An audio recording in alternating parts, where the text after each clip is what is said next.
Eu agradeço bastante aqui a oportunidade de estar aqui com os colegas e demais pessoas que estão assistindo para tratar desse assunto, e agradeço aí a PAMAGE por estar promovendo esse evento, porque é até uma oportunidade em que eu tenho de falar sobre um assunto que me é particularmente caro, por envolver dois assuntos pelos quais eu me interesso muito. Um deles por razões acadêmicas, que são o direito financeiro e, em especial, os orçamentos públicos, que é a área a qual eu me dedico no aspecto acadêmico, e o Poder Judiciário, né, que eu integro e tenho todo o interesse aí, já completando 20 anos agora de exercício da atividade jurisdicional.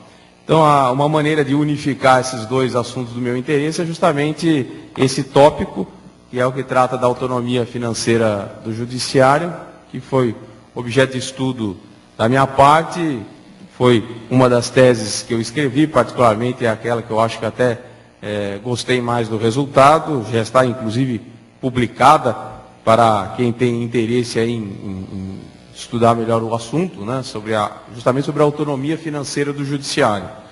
E é um assunto que todos os anos, recorrentemente, vem sendo objeto de preocupação, não só do Poder Judiciário, como do Estado em geral, de modo que eu acho que vou poder dar alguma contribuição aqui e também, certamente, vou ter oportunidade de, em razão da própria interação com as outras pessoas, poder talvez até aperfeiçoar um pouco o conhecimento que eu tenho a respeito desse tema. Bom, o assunto da autonomia, a autonomia financeira do Judiciário, ela é uma decorrência da própria independência dos poderes.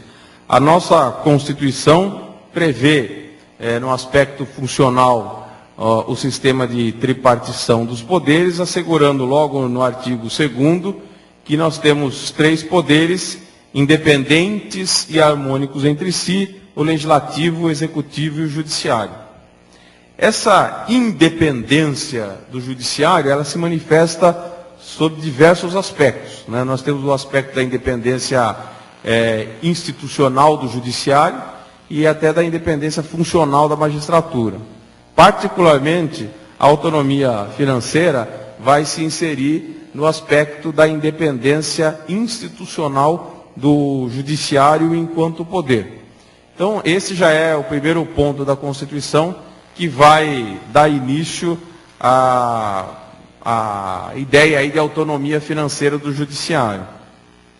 Mais 2 outros artigos da Constituição vão tratar de forma mais específica da autonomia financeira do Judiciário, que são os artigos 99, onde está clara e explicitamente previsto que o Judiciário tem autonomia financeira, essa é a redação do caput do artigo 99, desdobrado aí em vários parágrafos, atualmente em 5 parágrafos, após a última modificação, e também alguns incisos, especialmente no parágrafo 2º, todos eles procurando especificar questões relacionadas à autonomia financeira.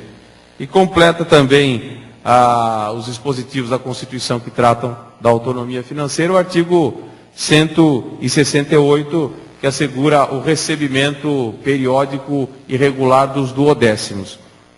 Então, esse conjunto de dispositivos constitucionais permite que se reconheça, não haver dúvida alguma, de que o Poder Judiciário ele é dotado de autonomia financeira, que é uma decorrência aí essencial da independência do Poder Judiciário, uma vez que a independência ela se desdobra em vários aspectos da autonomia, administrativa, organizacional e outras, mas no meu modo de ver sempre procuro chamar a atenção para o aspecto de que, no meu modo de ver, a autonomia financeira é o ponto fundamental, já que sem autonomia financeira os outros aspectos da autonomia ficam bastante prejudicados e não há que se falar em independência do judiciário sem que tenha sido assegurada a sua autonomia financeira. A questão é saber exatamente como que se operacionaliza, ou como que se assegura essa autonomia financeira. Para poder, então, entender melhor esse ponto aí da autonomia financeira, eu vou fazer uma explicação bastante sucinta aí sobre o funcionamento do sistema de orçamentos públicos e para poder, então, inserir o judiciário nesse contexto. E aí nós vamos observar em que pontos da operacionalização do sistema de orçamentos públicos é que há eventuais conflitos que podem prejudicar o exercício da autonomia financeira do Poder Judiciário.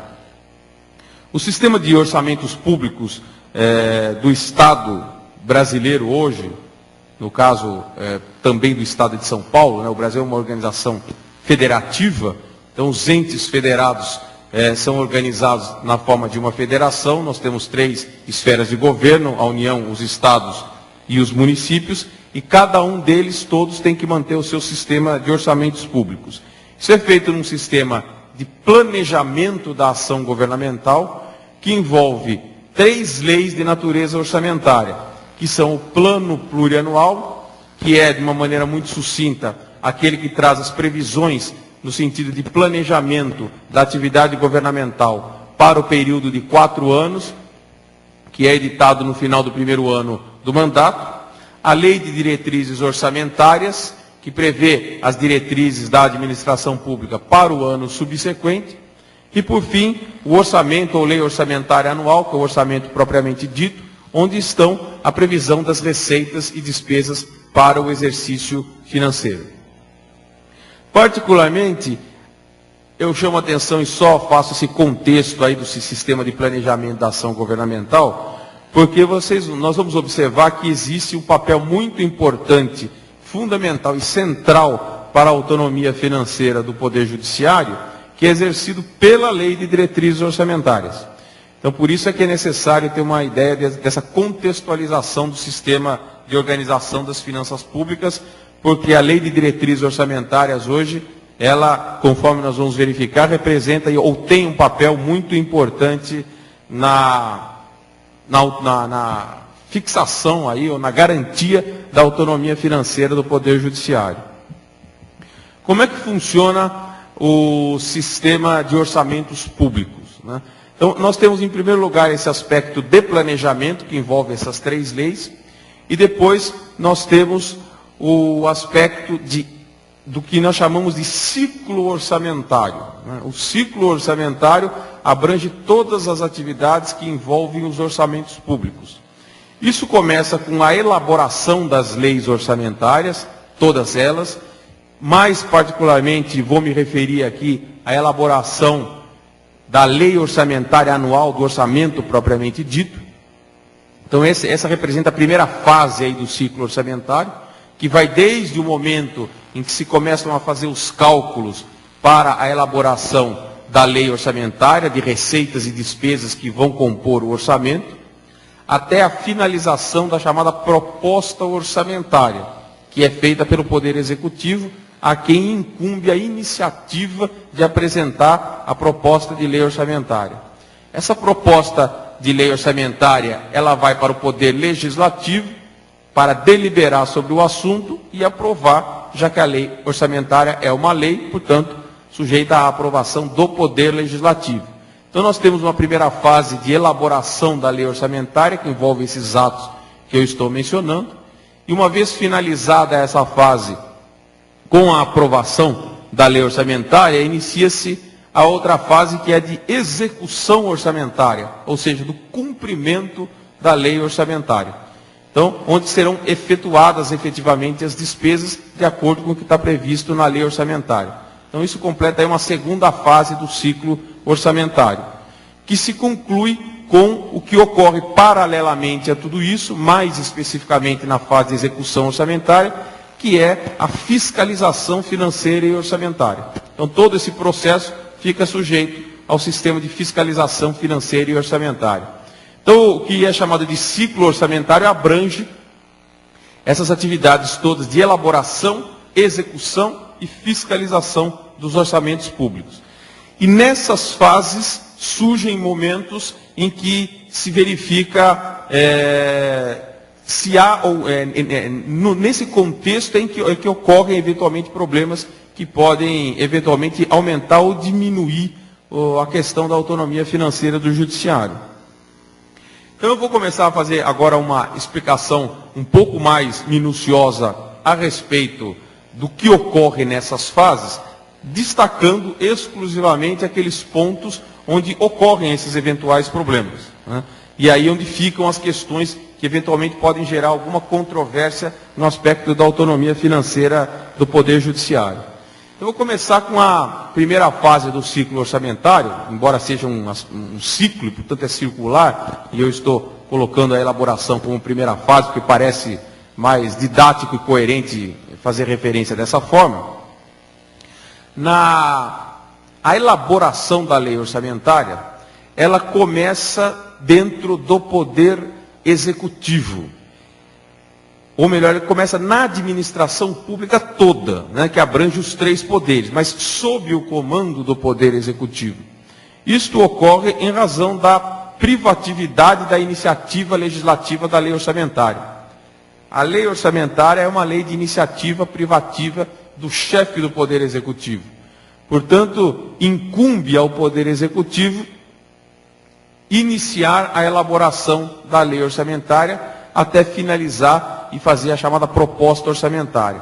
Existe até uma justificativa para isso, né? Um motivo para que o Executivo fique com essa iniciativa privativa, que são, ou mais de um motivo, que são basicamente os seguintes. Em primeiro lugar, é importante ressaltar que o poder sobre as receitas públicas ele é muito significativo e muito importante. E é um poder muito grande. E por conta disso, a tripartição do poderes cuidou de dividir esse poder sobre os recursos públicos. E essa divisão foi feita da seguinte forma: a iniciativa da lei orçamentária, que é uma parte desse poder, fica com o Executivo.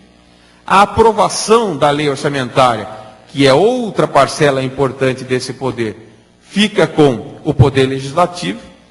A execução da lei orçamentária, que é um aspecto fundamental nas despesas públicas, é feita sob o comando do Poder Executivo. E a fiscalização das contas públicas fica sob o comando do Poder Legislativo. Então existe aí uma grande divisão das atribuições em matéria orçamentária, justamente para que nenhum poder concentre todos os poderes relativos à matéria orçamentária, já que esses poderes são muito significativos. Mas, pelo que eu acabei de falar agora, uma das primeiras observações que se pode notar é que o Poder Judiciário ficou excluído desse processo, né? E esse é um dos pontos que realmente acaba prejudicando um pouco a autonomia financeira do Judiciário, porque todo o poder sobre os recursos públicos ele foi dividido entre o Executivo e o Legislativo. Daí a razão, inclusive, de haver artigos específicos que procuram garantir a autonomia financeira do Judiciário, até pelo fato de ele estar excluído desse processo. Então, para que ele não fique prejudicado na sua autonomia financeira, estando excluído desse processo, é que existem aqueles artigos que eu mencionei que procuram garantir a autonomia financeira do Judiciário. Outro motivo pelo qual a iniciativa da lei orçamentária fica sob o comando do Executivo é que o Executivo, como comandante da administração pública, ele tem o conhecimento da máquina pública, tem o controle sobre os órgãos de arrecadação e, portanto, é o que tem melhores condições para poder elaborar a lei orçamentária que abrange toda a administração pública. Então, a fase de elaboração da lei orçamentária, ela começa com os trabalhos do Poder Executivo, no sentido de fazer a previsão de arrecadação, e os órgãos de previsão de arrecadação são órgãos que estão sob o comando do Poder Executivo, na esfera federal, Ministério da Fazenda, na esfera aqui do Governo do Estado, Secretaria da Fazenda, são os órgãos principais relacionados à arrecadação, e a previsão das despesas. E aí vem a previsão das despesas de toda a administração pública, né, de todas as unidades orçamentárias e todos os poderes. Todos têm que fazer o cálculo dessas despesas, que vai ser compatibilizado com o cálculo das receitas, e isso é feito sob o comando do Poder Executivo. O Poder Executivo, então, nessa fase, que eu até chamo de fase administrativa, né, ou seja, a primeira fase de elaboração da lei orçamentária, que eu chamo de fase administrativa, que é feita dentro do Poder Executivo, ela vai concluir com o Executivo finalizando a proposta de lei orçamentária, o projeto de lei orçamentária. Esse projeto de lei orçamentária, ele é encaminhado ao Poder Legislativo, e o Poder Legislativo, então, ele tem a possibilidade de fazer, com algumas limitações, emendas ao projeto de lei orçamentária, permitindo com que existam, então, alterações na lei orçamentária feitas pelo Poder Legislativo, para depois, então, aprovar e transformar aquele projeto na lei orçamentária. Nesse processo aí de elaboração da lei orçamentária, tanto na fase administrativa quanto na fase legislativa, surgem várias questões de interesse para a autonomia do Poder Judiciário, né? A primeira é a seguinte, né? Uma das garantias para a autonomia do Poder Judiciário é dada com uma pequena alteração nesse sistema de iniciativa, concedendo-se ao Poder Judiciário a iniciativa da sua proposta orçamentária. Então é uma exceção ao sistema aí que prevê que o Poder Executivo tem iniciativa da lei orçamentária. Realmente ele tem iniciativa do projeto de lei orçamentária, mas não do projeto de lei orçamentária do Poder Judiciário. O Poder Judiciário, pelo artigo 99, tem justamente a iniciativa de fazer o projeto de lei orçamentária, a sua proposta de orçamento, dentro da sua área de atuação, ou seja, a proposta de orçamento do Poder Judiciário é de iniciativa do Poder Judiciário. Aí já fica a primeira questão, né? Que é um problema que surge justamente nessa fase aí, é um dos problemas mais relevantes em termos de autonomia financeira do Judiciário. Como o Poder Judiciário vai fazer a sua proposta orçamentária? Então ele teria que verificar quais são todas as suas necessidades, apresentar, e o Poder Executivo aceitar aquilo. Isso causaria um problema, porque eventualmente não se teria um limite aí para que o Poder Judiciário apresentasse os valores da sua proposta. E é sabido economicamente que as despesas públicas, elas envolvem a questão das necessidades infinitas e os recursos finitos. Então a tendência é de que se procure colocar todas as despesas para prestar o melhor serviço possível. Então, para poder compatibilizar essa iniciativa própria que o Poder Judiciário tem de apresentar sua proposta com a finitude dos recursos em matéria orçamentária, a solução que é prevista na nossa Constituição é a seguinte: a Lei de Diretrizes Orçamentárias, que é uma lei que precede o orçamento, é aprovada até o meio do ano. O orçamento, ele é proposto no final do ano, na esfera federal é dia 30 de agosto que é apresentada a proposta, no âmbito do Estado de São Paulo é no dia 30 de setembro que é apresentada a proposta orçamentária. Antes disso, no final do mês de junho, é aprovada a Lei de Diretrizes Orçamentárias, com uma série de funções. Uma das funções que ficou sob responsabilidade da Lei de Diretrizes Orçamentárias, pelo previsto no artigo 99 da Constituição, é justamente estabelecer o limite das despesas do Poder Judiciário. Então o sistema foi criado da seguinte maneira: em final de junho, na Lei de Diretrizes Orçamentárias, que é aprovada pelo Poder Legislativo, é fixado o valor máximo das despesas do Poder Judiciário, para que, na elaboração da sua proposta orçamentária, o Poder Judiciário faça essa proposta dentro daquele parâmetro dos limites que foram fixados na Lei de Diretrizes Orçamentárias. Essa proposta, então, é recebida pelo Poder Executivo para ser incorporada na proposta orçamentária.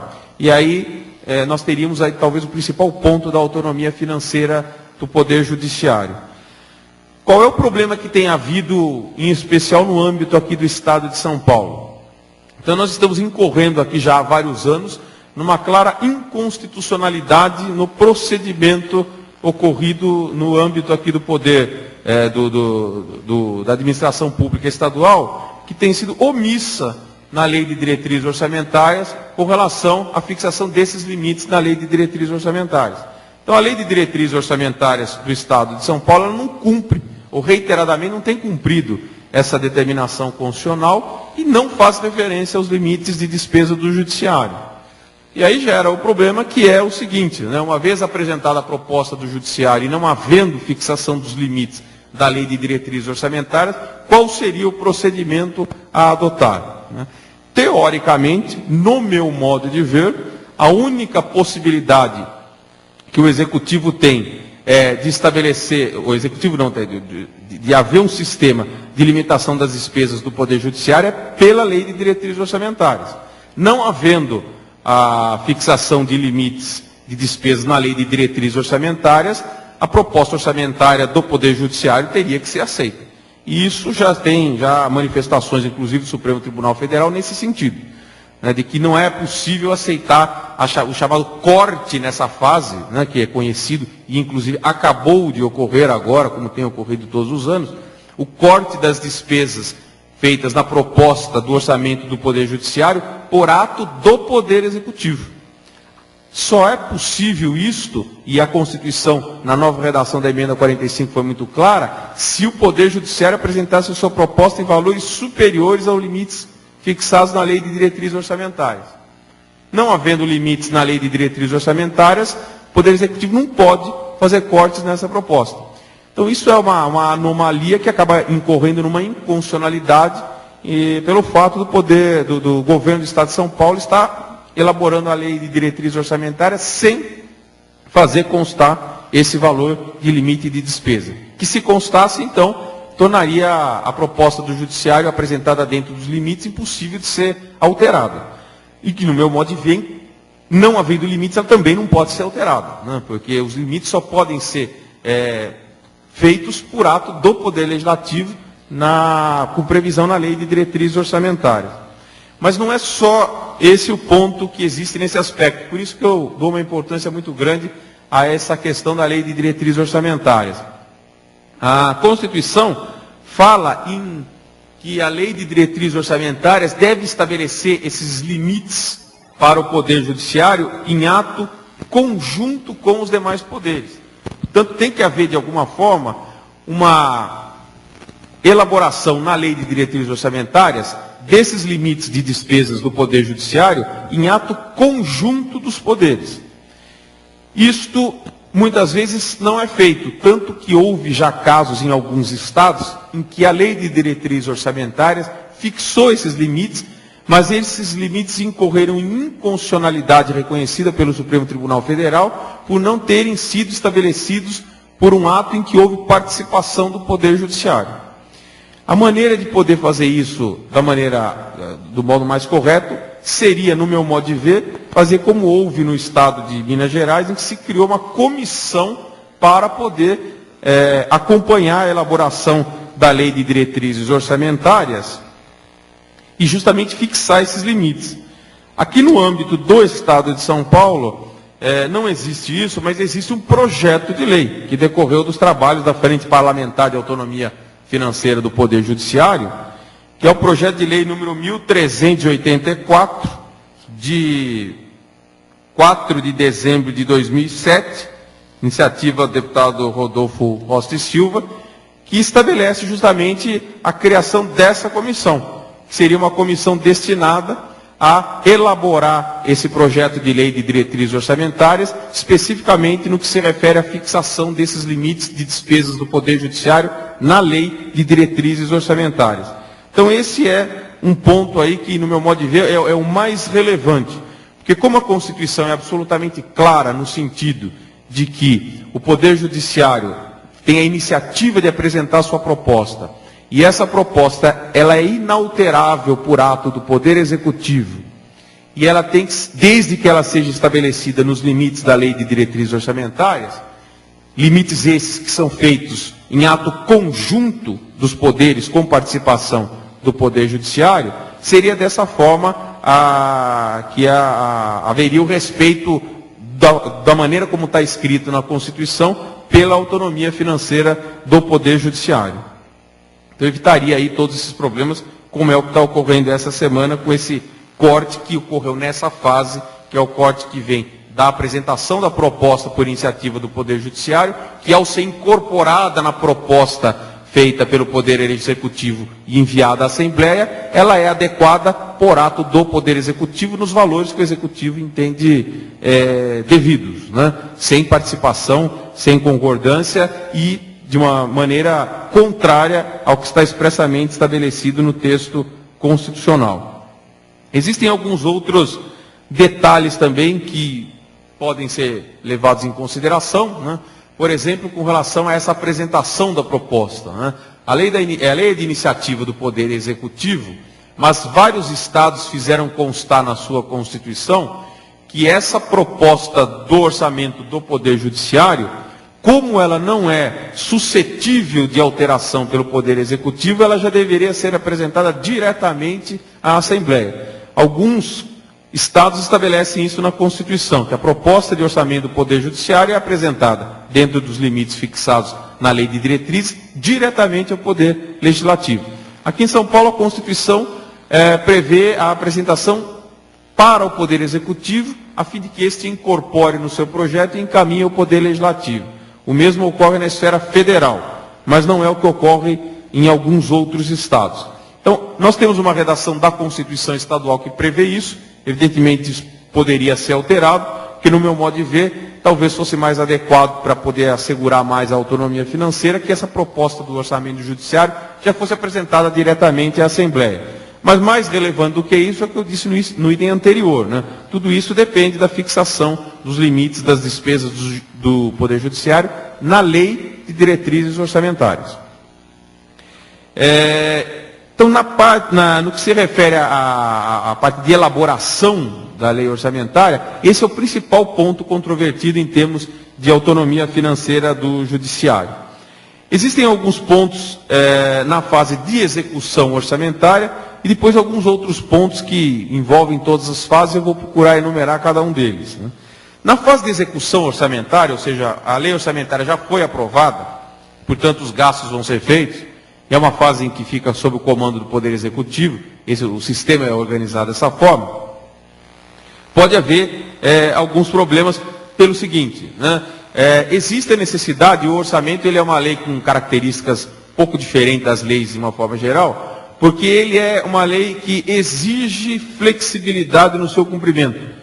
Uma vez que a lei orçamentária ela é uma lei que faz sempre referência a fatos futuros. E, no mais das vezes, futuros e incertos, porque envolvem, por exemplo, comportamentos da economia, da sociedade de uma forma geral.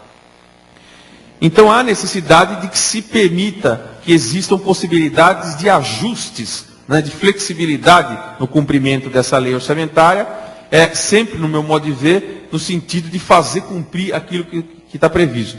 Mas, como não há muita clareza nesses limites, o que se tem observado na prática hoje é que na fase de execução orçamentária têm sido causados os maiores problemas, porque essa flexibilidade tem sido muito elástica, fazendo com que, muitas vezes, o Poder Executivo se utilize dessa elasticidade dos mecanismos de flexibilidade orçamentária para acabar cumprindo a lei orçamentária da forma que lhe é mais conveniente ao Poder Executivo do que propriamente conveniente ao que a sociedade decidiu que deve ser feito com os gastos públicos, quando aprovou a lei orçamentária no Poder Legislativo, transformou aquele documento numa lei, né? Na fase de execução orçamentária, algumas questões surgem com relação a esses mecanismos que permitem a alteração. Por exemplo, o mecanismo de abertura de créditos adicionais, né? O crédito adicional é um projeto, é uma lei, né, que permite fazer uma alteração do orçamento, realocando recursos realocando receitas para um outro tipo de despesa que não estava prevista na lei orçamentária.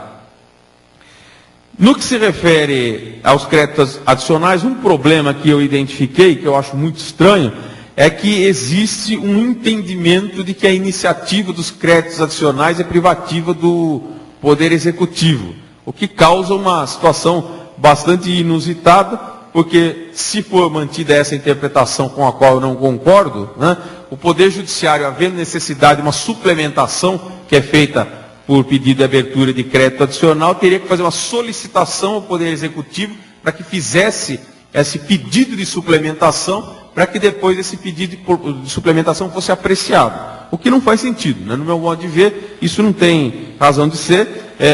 Faço um entendimento, construo um entendimento aqui no sentido de que essa iniciativa de pedido de abertura de crédito adicional, sendo do interesse do Poder Judiciário, é de iniciativa própria do Poder Judiciário. Não há necessidade da intermediação do Poder Executivo, até porque ele, nessa intermediação, poderia simplesmente, em tese, se recusar a fazer esse pedido.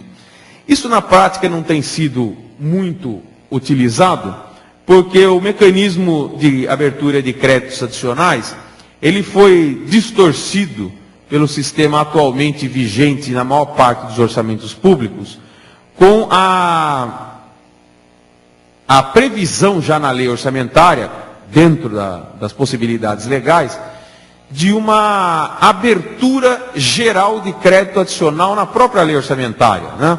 Que eu denomino aí de margem de remanejamento. Isso é possível, né? A lei orçamentária pode conter esse dispositivo que autoriza o Poder Executivo a modificar o orçamento sem necessidade de aprovação de crédito adicional, aprovando aí um crédito adicional antecipado e grande. E o que se tem observado na prática é o abuso nesse instrumento, de modo que normalmente as leis orçamentárias já contêm uma margem de remanejamento muito significativa, que fazem com que se torne inútil o sistema de pedido de abertura de créditos adicionais, porque o Poder Executivo, pela sua margem de remanejamento, já consegue modificar a parte, quase todo o orçamento, sem a necessidade, então, de pedido de abertura de crédito adicional. De modo que, na prática, hoje, o que tem ocorrido, por exemplo, no caso do Poder Judiciário, quando precisa de uma suplementação, um crédito adicional suplementar, de um aumento de recurso, é fazer essa solicitação diretamente ao Executivo para que ele operacionalize isso com ato próprio seu, por decreto, usando a sua margem de remanejamento.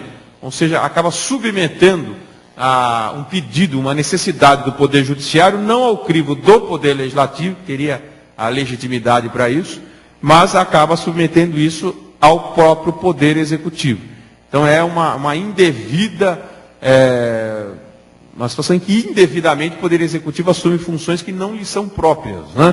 Que é sobre matéria de execução orçamentária. Então esse é um dos problemas. Outro problema refere-se ao chamado contingenciamento ou limitação de empenho.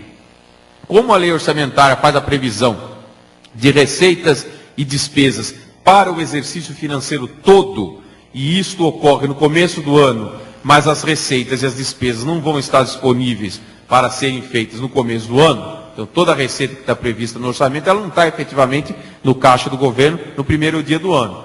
E, dessa forma, também nem toda despesa prevista no orçamento pode ser feita logo no começo do ano. Há necessidade de fazer um ajuste disso, né? E esse ajuste é feito pelos mecanismos de programação financeira, que são atos do Executivo. É o Executivo que coordena essa arrecadação e autorização de despesas. Muitas vezes, o Executivo, no uso desse instrumento, ele promove as chamadas limitações de empenho ou contingenciamentos. Ou seja, você tem uma dotação, tem autorização legal para efetuar o gasto previsto na lei orçamentária, mas o Executivo, por ato dele, não autoriza esse gasto, sob a argumentação, normalmente, de que ainda não há receita suficiente para permitir a autorização do gasto. É isso, essencialmente, que se denomina de contingenciamento.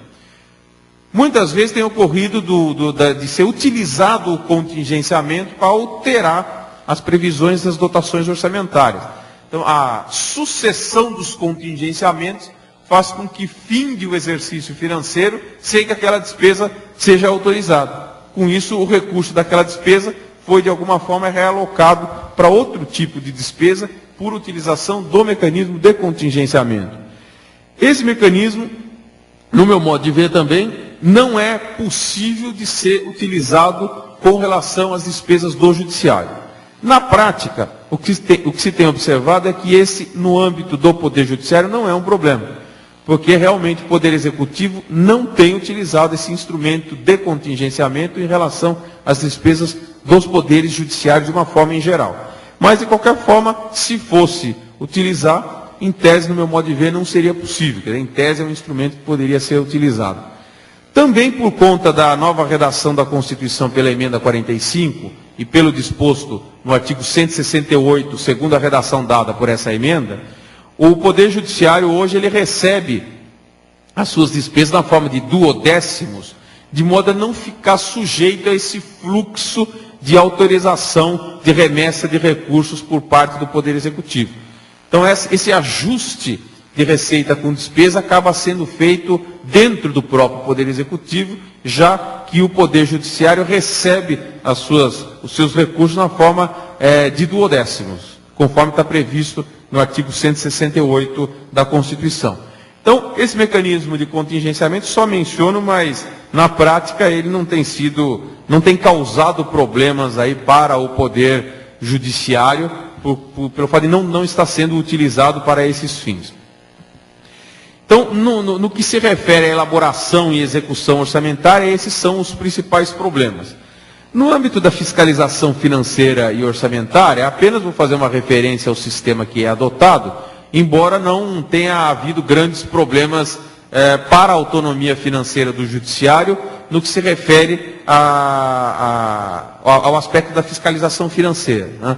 O Poder Judiciário hoje ele é o poder mais sujeito à fiscalização financeira, porque ele fica sujeito ao sistema de controle interno, como toda a administração, ou seja, há órgãos, inclusive aqui no Estado de São Paulo foi criado no ano passado, né, o órgão de controle interno do Poder Judiciário, que tem a função de fazer a verificação da adequação das despesas conforme a legislação vigente dentro do próprio Poder, não há problemas aí relacionados à autonomia financeira por conta disso. No âmbito do controle externo, toda a administração pública, e isso abrange o Poder Judiciário, Poder Legislativo e os demais órgãos independentes, ficam sujeitos, em última análise, ao Poder Legislativo na fiscalização financeira, que exerce isso por intermédio dos tribunais de contas, no caso aqui do Tribunal de Contas do Estado de São Paulo. Então, esse é o sistema, embora seja um órgão externo ao Poder Judiciário, mas ele, pelo nosso sistema constitucional, ele tem a prerrogativa de fazer a fiscalização no aspecto financeiro de toda a administração pública, abrangendo todos os poderes. E também, agora, mais recentemente, o Poder Judiciário também está sendo submetido à fiscalização financeira e orçamentária pelo Conselho Nacional de Justiça, né, que tem essa atribuição de supervisão administrativa e financeira.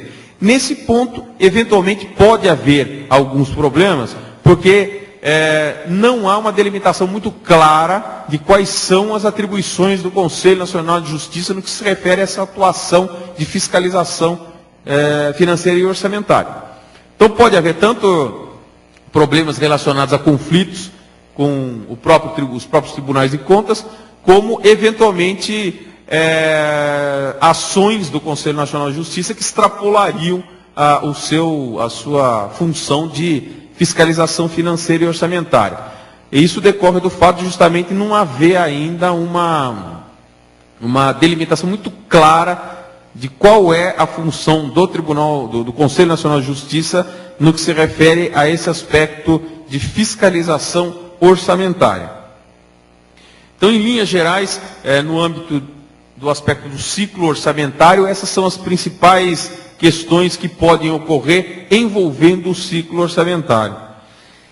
Existem algumas outras questões interessantes sobre a autonomia financeira do Judiciário, que de certa forma elas estão aí inseridas em todo o sistema aí do ciclo orçamentário, às quais eu vou fazer também alguma referência, até porque são questões muito conhecidas e muito debatidas.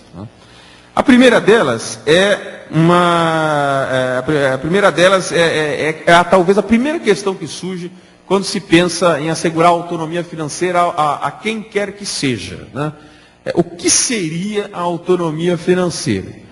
A autonomia financeira envolveria a independência na obtenção de recursos e a suficiência dos recursos. Então, esses são os dois pilares aí nos quais se sustenta a autonomia financeira, tanto de um poder quanto de um próprio ente federativo.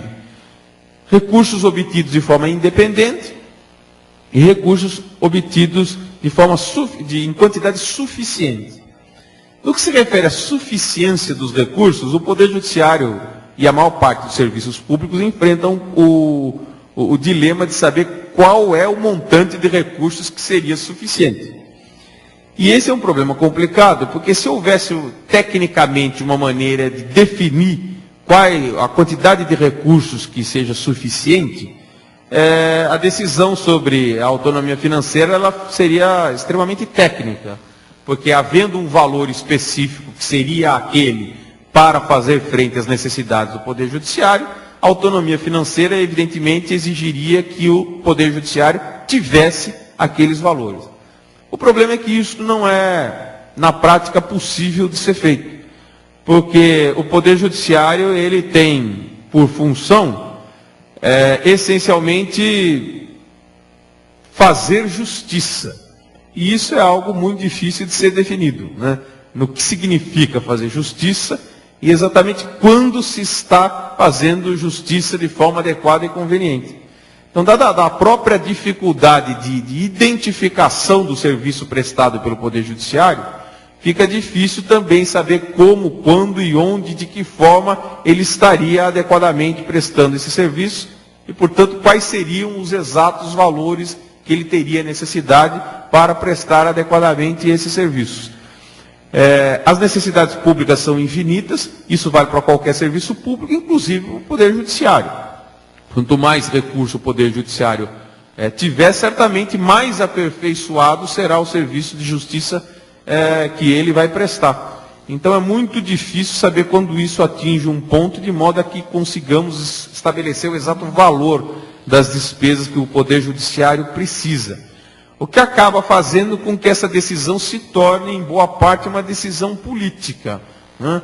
De que a sociedade acabe decidindo quanto de recurso vai entregar para o Poder Judiciário, portanto, vai de alguma forma definir qual é a quantidade, qualidade, enfim, dos serviços prestados pelo Poder Judiciário.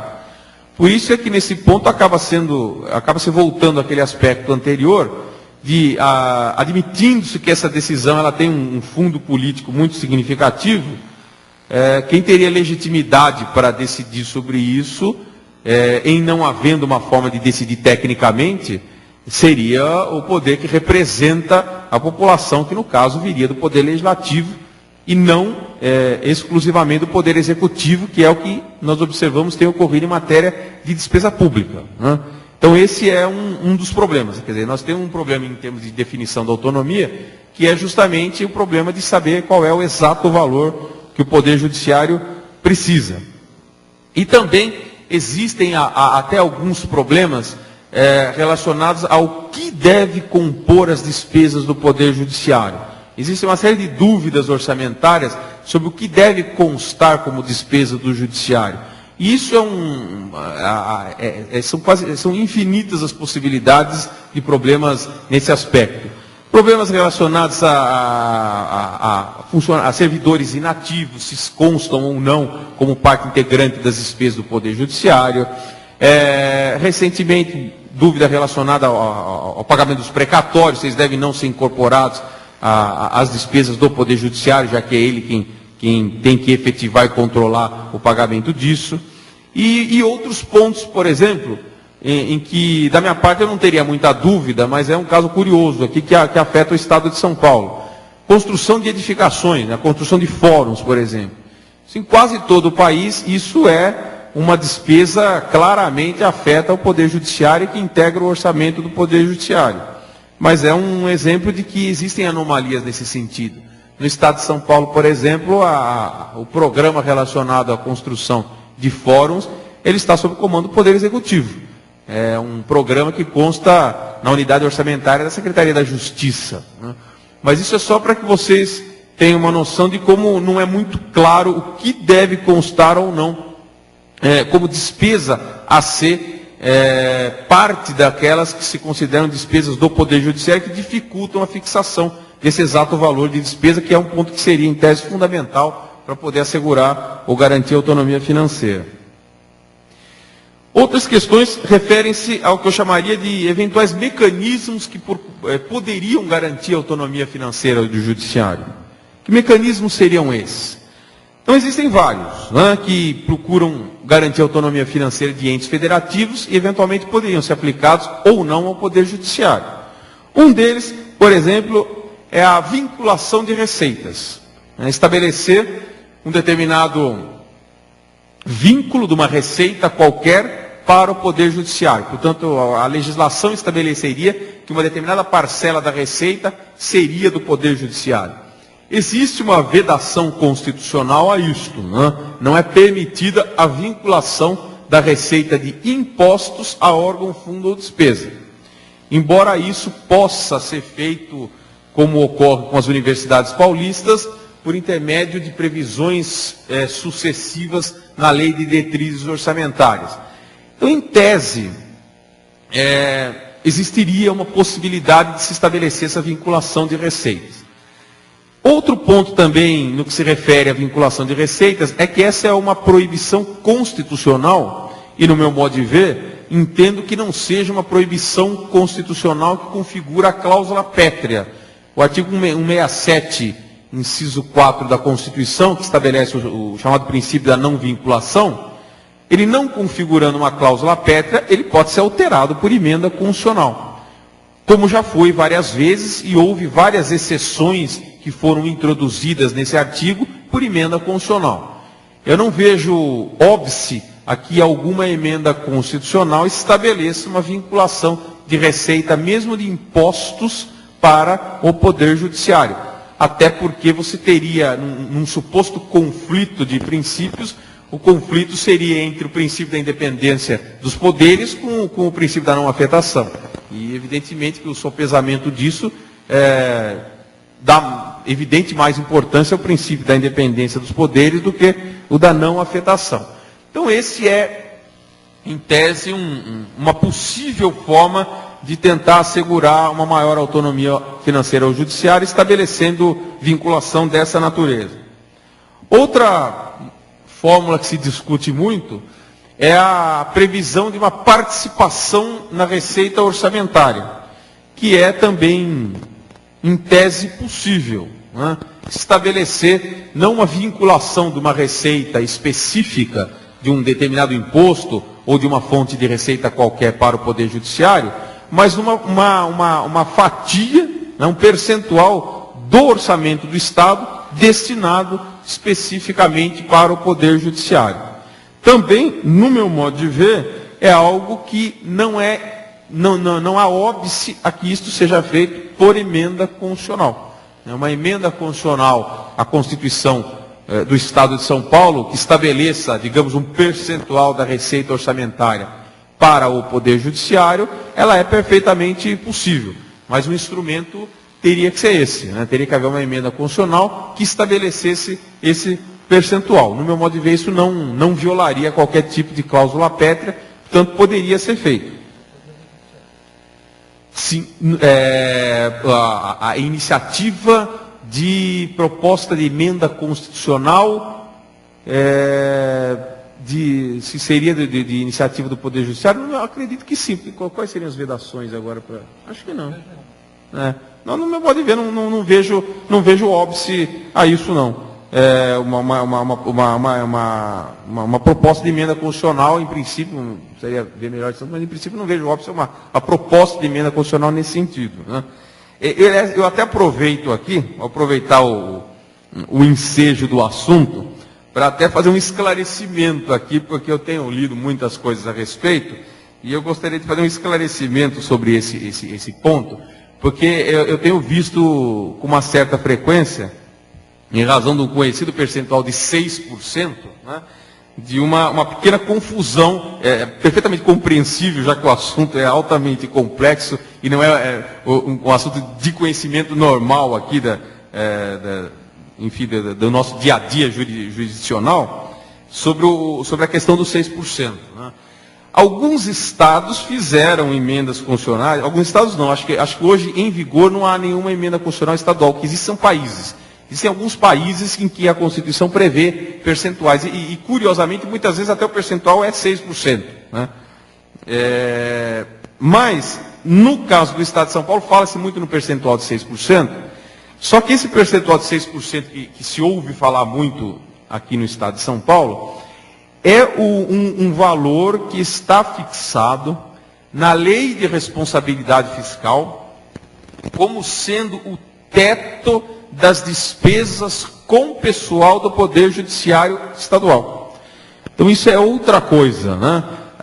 Os 6% que nós temos em vigor hoje é um limite máximo que os judiciários dos estados podem gastar em despesa com pessoal, ou seja, a somatória das despesas com pessoal do Poder Judiciário dos estados tem um limite máximo de 6%. Então, isto não é o que muitas vezes eu vejo ser interpretado como um percentual da receita assegurada ao judiciário. Então, esse percentual da receita assegurada ao judiciário seria o que eu disse no item anterior, ou seja, uma fixação de um valor da receita orçamentária por emenda constitucional para ser entregue ao Poder Judiciário. E os 6% da Lei de Responsabilidade Fiscal é o teto das despesas com o pessoal, ou seja, um limite máximo, né, até o qual, um limite máximo que pode ser atingido da despesa com o pessoal. Não esquecer que, embora a maior parte das despesas do judiciário sejam com o pessoal, não são as únicas, né? O judiciário tem outras despesas que não são apenas as despesas com o pessoal.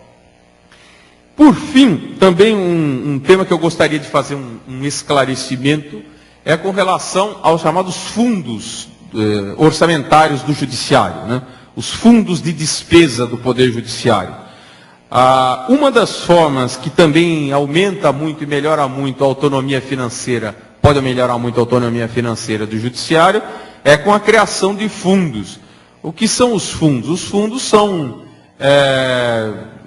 instituições orçamentárias previstas na Lei 4.320, que separam determinados valores para serem geridos por algum órgão específico. E todos os poderes judiciários, ou praticamente todos os poderes judiciários, têm o seu fundo de despesa. Então, esse fundo de despesa é composto por receitas diversas, é isso a lei que estabelece o fundo, cria essas despesas. Essas despesas, no caso, se for um fundo de despesa do Poder Judiciário, ficam sob a administração do Poder Judiciário. Nesse ponto que é interessante o aumento da autonomia, porque, sendo um recurso sob a administração exclusiva do Poder Judiciário, evidentemente que a liberdade de gastar esse recurso, ela é muito maior, né? O Judiciário está mais livre para administrar esses recursos. E também, como as fontes de receita estão fixadas na lei, uma vez ocorrendo essas fontes de receita, o recurso já vem imediatamente para os cofres do Poder Judiciário, então há menor possibilidade de interferência dos outros poderes. Com outras vantagens, né? Como o fundo pertence ao Poder Judiciário, ele não fica sujeito, por exemplo, a interferências do Legislativo no aspecto, digamos, de contingenciamento. Esse é um ponto, que embora isso na prática não tenha afetado, mas não deixa de ser um ponto relevante aí, em termos de garantir mais recursos sob a administração exclusiva do Poder Judiciário. Outro ponto é que os recursos dos fundos, eles sucedem o orçamento, né? O orçamento público, ele é feito para a previsão no período do exercício financeiro, que vai de 1º de janeiro a 31 de dezembro. Encerrado o exercício financeiro, e não sendo efetuados os gastos, aqueles recursos têm que ir para o orçamento do ano seguinte e novamente serem alocados na peça orçamentária para definir onde eles serão gastos. Isso não vai ocorrer com os recursos dos fundos, porque os recursos dos fundos que terminaram o orçamento no fundo, eles iniciam o orçamento do ano subsequente no mesmo fundo. Então não há a necessidade de você refazer a previsão de gasto de recurso do fundo quando você altera o orçamento de um exercício para o outro, já que a lei orçamentária ela é anual, né? Então isso é um ponto importante. Esse é um instrumento que já ficou bastante conhecido por conta do Poder Judiciário do Rio de Janeiro, né? Que é considerado um Poder Judiciário que teve a sua autonomia financeira muito aumentada. O principal instrumento que foi utilizado lá para dar essa maior autonomia financeira foi justamente o fundo, que tem no Poder Judiciário do Rio de Janeiro e tem no Poder Judiciário do Estado de São Paulo também, da mesma forma. Qual é a diferença de um e do outro? No Poder Judiciário do Rio de Janeiro, o fundo tem mais recursos. Essencialmente é isso. Houve uma lei em 1996, se eu não me engano, que aumentou a participação das receitas, especialmente as oriundas de custas e emolumentos, para integrar o fundo de despesa do Poder Judiciário. Então aumentou muito os recursos que vão para o fundo de despesa, portanto estão sob gerenciamento. Mas esclarecendo também que, embora isso seja muito interessante e importante em termos de aumento de autonomia financeira, é importante esclarecer que esses fundos, normalmente, em termos das despesas do Judiciário como um todo, eles não representam valores significativos. Tanto que o próprio fundo de despesa do Poder Judiciário do Rio de Janeiro, ele é utilizado por uma série de despesas, mas a maior parte das despesas do Poder Judiciário, que é pagamento de servidores, juízes e funcionários, não vem do fundo. O fundo não tem recursos que chegam próximos a cobrir essas despesas. De modo que, nesse aspecto, acaba não havendo a autonomia na forma como imaginada, né? Ainda que o fundo seja maior, as despesas do fundo, essencialmente, elas vão se concentrar nos investimentos. As despesas com o pessoal acabam vindo quase que necessariamente do caixa do Tesouro mesmo, de recurso orçamentário. Mas, de qualquer forma, já é uma forma importante de obter recurso que ficaria sob gerenciamento próprio, portanto, permitiria aí uma melhora muito grande na autonomia financeira do Judiciário. Esses são aí, essencialmente, os principais pontos. Acredito que tenha tocado neles, certamente virão algumas questões aí que talvez levantem alguns outros que eu não tenha imaginado, mas, de qualquer forma, eu espero procurar ter colaborado aí com os colegas no sentido de esclarecer o assunto, e agradeço a atenção de todos aí, e fico à disposição para o que eu puder ajudar a esclarecer. Muito bem, eu gostaria de fazer uma colocação ao Maurício a respeito dessa questão tormentosa que nós estamos vivendo hoje aqui no Tribunal de Justiça de São Paulo, porque já está na Assembleia a proposta que veio do Executivo e os deputados irão examiná-la. Agora eu pergunto, é possível examinar essa proposta sob o aspecto eminentemente técnico e deixando de lado o lado político? Porque parece que essas questões são mais políticas do que técnicas, né? O direito financeiro, depois que eu comecei a estudar um pouquinho mais esse assunto, ele se distingue um pouquinho dos demais, é um ramo bastante peculiar dos demais ramos do direito, porque ele tem uma interpenetração muito forte com algumas outras áreas. Por exemplo, economia, o que faz com que as normas de direito financeiro elas sempre se refiram a fatos que não são muito certos, já que envolve aí a ciência econômica em boa parte das vezes. E uma outra área em que existe uma interpenetração muito grande no âmbito do direito financeiro, que o torna um ramo bastante peculiar do direito, é com a política, né, com a ciência política. A gente observa nos estudos de direito financeiro que é muito difícil, em várias ocasiões, separar o técnico do político. Então, é o caso aqui, por exemplo, do orçamento público, né? O orçamento público ele é uma peça que tem um fundo político muito grande, e embora existam normas técnicas, digamos, de orçamentos públicos e de direito financeiro, normalmente têm instrumentos que são suficientes para permitir que se possa exercer uma decisão política em matéria orçamentária. Claro que eu posso fazer um esclarecimento específico sobre o caso da proposta orçamentária, mas não sei se é esse o caso, né? A pergunta foi só... Eu só vou esclarecer que é difícil separar a política da técnica em matéria de finanças públicas, de direito financeiro. A possibilidade de corte do Executivo não representa uma afronta à autonomia financeira do Judiciário? Sim, mas aí veja, eu vou explicar onde é que vai entrar. Uma afronta à Constituição, né? Afronta. Caberia até uma medida judicial? Caberia, mas aí é que vai entrar o problema político que eu vou explicar. A Constituição fala, lei de diretrizes orçamentárias tem que fixar o limite de despesa do Poder Judiciário. A proposta apresentada dentro desses limites não pode ser cortada. O que está ocorrendo? Não é feito o limite. Aí cabe uma interpretação, digamos, doutrinária e jurisprudencial, que, no meu modo de ver, é muito clara no sentido de que, na omissão da lei de diretrizes orçamentárias, em função do respeito à autonomia financeira do Judiciário, o Judiciário apresenta a proposta no valor que ele achar conveniente e tem que ser aceita. Quer dizer, ou tem limite fixado na lei de diretrizes orçamentárias, ou não tem limite e tem que ser aceito aquilo que o Judiciário apresentar. Então, Então, esse corte nessa fase, que é o que ocorreu nessa semana, ele é inconstitucional. Aí vão perguntar, mas então uma medida judicial vai surtir efeitos? Vai, já existem, já existiram, e não há muita dúvida com relação a isso. Então, no aspecto técnico, nessa fase, uma medida judicial seguramente leva a um resultado de procedência. Mas que resultado de procedência? Da obrigação de incluir a proposta do judiciário no projeto de lei orçamentária com o valor que foi fixado pelo Poder Judiciário. Onde é que vai entrar o problema político? O problema político é que a proposta, juridicamente, tem que ser aceita com o valor que o Judiciário aprovou. Mas a Assembleia, no caso do Estado de São Paulo, ela tem a liberdade de deliberar sobre a proposta e aprovar. E a Assembleia não é obrigada a acolher o projeto de lei, né? A Assembleia, ela é livre para deliberar e aprovar o projeto de lei, não necessariamente de acordo com a proposta, né? Esse é um problema.